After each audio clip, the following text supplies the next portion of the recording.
శ్రీమాత్రే నమః. ఈరోజు వీడియో మనము తీర్థము తీసుకున్న తర్వాత చేతిని తలకు రాసుకోవచ్చా, ఈ వీడియోలో మనం చూద్దామండి.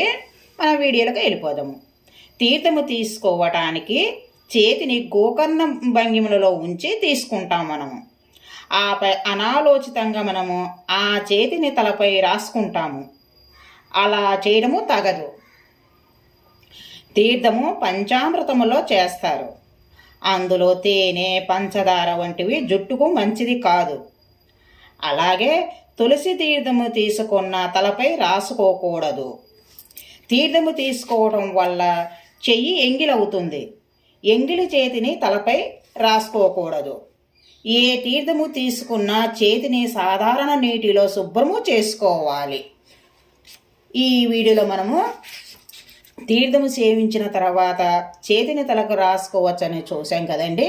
మనం నెక్స్ట్ వీడియోలో కలుసుకుందాం. వీడియో నచ్చితే లైక్ చేయండి, షేర్ చేయండి, సబ్స్క్రైబ్ చేయండి. Thank you.